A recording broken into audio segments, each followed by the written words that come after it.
എല്ലാ വർഷവും നമ്മൾ കാത്തിരിക്കുന്ന ഒരു ഫുഡ് ഫെസ്റ്റിവൽ ആണല്ലേ കരാമേല്. പതിവ് തെറ്റിക്കാതെ ആദ്യമേ തന്നെ ഹോം മെയ്ഡിന്ന് നല്ല അടിപൊളി ചായയും കുടിച്ചിട്ട് അടുത്ത് തന്നെ ഒരു ഫ്ലവർ ഷോപ്പ് ആട്ടോ. അപ്പൊ അതൊക്കെ ഇങ്ങനെ കണ്ടാസ്വദിച്ച് നേരെ മൺചട്ടിയിലേക്കാണ് പോയത്. എന്താ സമയത്താണ് ഇത്രയും വെറൈറ്റിയിൽ ഉപ്പിലിട്ട സാധനങ്ങൾ നമ്മൾ കാണുന്നത്.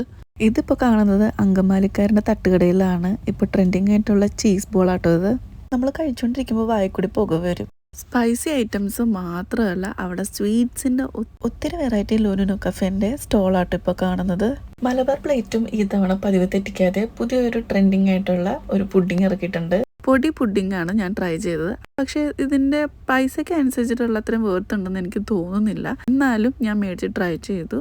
എന്റെ അഭിപ്രായത്തിൽ കുഴപ്പമില്ലാന്ന് മാത്രമേ എനിക്ക് പറയാൻ പറ്റത്തുള്ളൂ.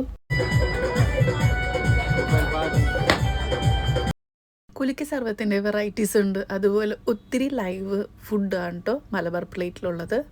കരാമയിലെ ഷെയ്ഖ് ഹംദാൻ കോളനിയിലുള്ള ഒട്ടുമിക്ക റെസ്റ്റോറൻറ്റ് സ്റ്റോള് കണ്ടതിന് സത്യം പറഞ്ഞാൽ കൺഫ്യൂഷൻ ആയിപ്പോവും, എന്തെടുക്കണം എന്ത് കഴിക്കണം എന്നുള്ളത്. അരിപ്പ് റെസ്റ്റോറൻറ്റ് അടുത്താണ് ഞാൻ കച്ച കഴിച്ചത്. ഇത് കണ്ണൂർ സ്പെഷ്യൽ ആട്ടോ. ഇത് നുറുക്കിലും മാത്രമല്ല മിക്സറിലും കൊള്ളിയിലൊക്കെ ഉണ്ട്. ഇതാണ് ലിച്ചി പുഡിങ്. ഈ തവണ അരിപ്പ് ഇൻട്രൊഡ്യൂസ് ചെയ്ത സാധനമാണ്. ഇതിൻ്റെ അകത്തുള്ള പല പുഡിങ്സും ഞാൻ കഴിഞ്ഞ കൊല്ലം ട്രൈ ചെയ്തുകൊണ്ട് ഈ തവണ ഞാൻ അധികമൊന്നും മേടിച്ചില്ല. പുതിയ ഐറ്റം മേടിച്ച് ഞാൻ പരീക്ഷിച്ചു. കഴിഞ്ഞ പോലെ സ്പൈസി കഫേയാണ് ഫസ്റ്റ് ഇതേപോലത്തുള്ള പുഡിംഗ് ഒക്കെ ഇൻട്രൊഡ്യൂസ് ചെയ്തത്. അപ്പം ഞാൻ ഫാമിലി ആയിട്ട് തന്നെ വന്ന് എല്ലാം ട്രൈ ചെയ്തിരുന്നു. ഈ തവണ അവർ കുൾഫി ആട്ടോ ഇൻട്രൊഡ്യൂസ് ചെയ്തേക്കുന്നത്. കാറ്ററിംഗ് ഇവന്റ്സിന്റെ ഒരു സ്റ്റോള് ഞാൻ കണ്ടായിരുന്നു. ഓൾമോസ്റ്റ് എഗ് വെച്ചിട്ടുള്ള കുറേ വെറൈറ്റി ഐറ്റംസ് ഉണ്ടായിരുന്നു.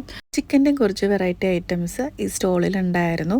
റംദാനും പെരുന്നാളും കഴിയണവരുള്ളൂ കേട്ടോ ഇതൊക്കെ. അപ്പൊ അതിന് മുന്നേ സമയം കളയാതെ ഇതൊന്നും മിസ്സാക്കാതെ എത്രയും വേഗം കരാമയിൽ പോയിട്ട് എല്ലാവരും ട്രൈ ചെയ്യുക. റംദാന്റെ ഭാഗമായിട്ട് മറുപച്ചയില് ടെൻഡർ കോക്കനറ്റിന്റെ അവൽ മിൽക്കിന് ഓഫർ ഉണ്ട് കേട്ടോ. അതുപോലെ തന്നെ മൗസിയുടെ അവൽ മിൽക്കും ഞങ്ങൾ ട്രൈ ചെയ്തു.